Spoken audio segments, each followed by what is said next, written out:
The message arrived on a Tuesday. Admiral Parker stood before the United Earth Council, his weathered face grim as the holographic display showed the alien transmission for the 5th time. Their demands are clear, he said. The Galactic hegemony requires Earth to surrender 15% of all resources and conscript 1 million humans for their war effort. We have 7 Earth days to comply. Director Madison, head of Earth Intelligence, folded her hands. And if we refuse? They claim they'll reduce our planet to ash, Parker replied. The room fell silent. Humanity had only achieved interstellar travel 30 years ago, and in that time they'd encountered only 3 other spacefaring species, all peaceful traders. The hegemony was something else entirely, an ancient collective of conquered worlds spanning half the galaxy. Their fleet's position? General Thompson asked. Holding at the edge of our solar system, Parker said. 17 vessels, heavily armed. President Reyes stood. At 72, he had led Earth through first contact, helped establish the Mars colonies, and negotiated humanity's first alien trade agreements. This council will not be intimidated. Earth does not pay tribute. Admiral Xol of the Hegemony Assault Fleet watched the blue-green planet on his view screen. In 3,000 years of expansion, the hegemony had conquered over 200 worlds. Some had fought.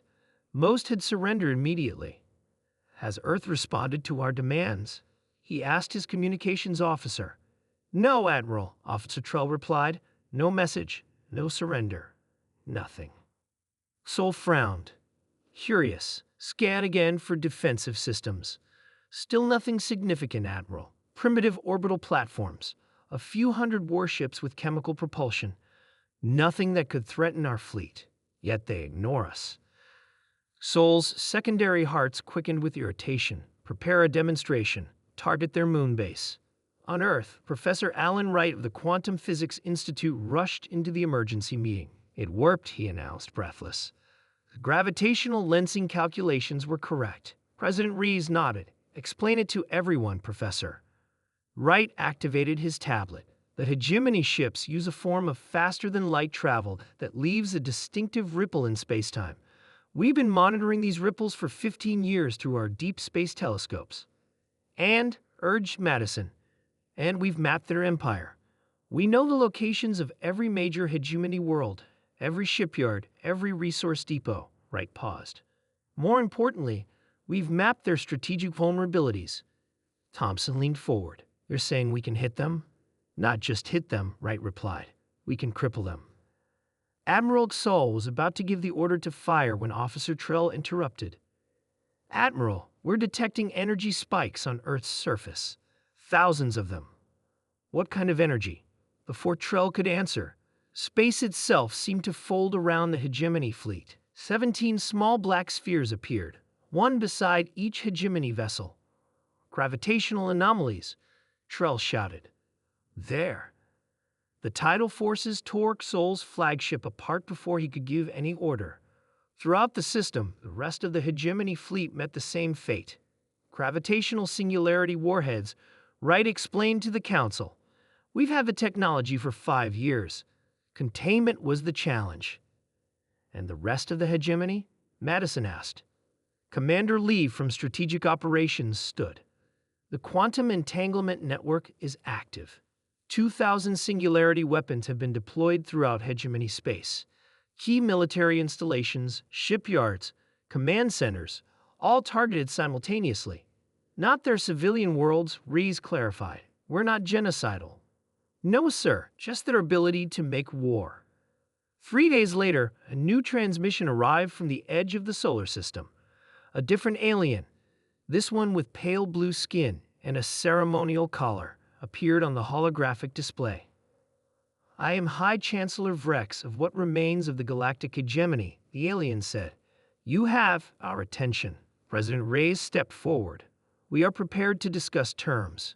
The age of your empire demanding tribute is over. You could have destroyed us completely, Vrex noted. Why didn't you? That's not who we are, Reyes replied. Earth has no interest in conquest.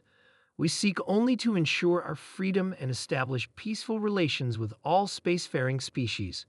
Freedom, Vrex repeated, as if tasting the word. An unusual concept in our experience. Perhaps it's time for new experiences, Rees suggested. 1 month later, Earth hosted representatives from 27 formerly subjugated worlds. Together with the remnants of the hegemony leadership, they began drafting the Galactic Concordat, a new framework for interstellar relations based on mutual respect and cooperation. Commander Lee found Wright on an observation deck, watching the alien ships in Earth orbit. "You saved billions of lives with your research," Lee said. Wright shook his head. "I just solved equations. It was humanity's restraint that truly saved lives. That hegemony would have shown no such mercy." "That's the point," Wright replied. "For 3,000 years, they conquered through fear and overwhelming force. We could have responded in kind, but we chose a different path." He gestured toward the representatives visible through the window below. "Now look, former enemies working together." "Do you think it will last?" Lee asked. Wright smiled. "The universe is vast and dangerous. Cooperation has always been the most logical survival strategy. That hegemony just needed a reminder of that fact." Lee laughed, a rather explosive reminder. "Sometimes," Wright said, watching as a former hegemony world's ambassador shook hands with President Reyes, "the most important lessons are the ones that shake your foundations."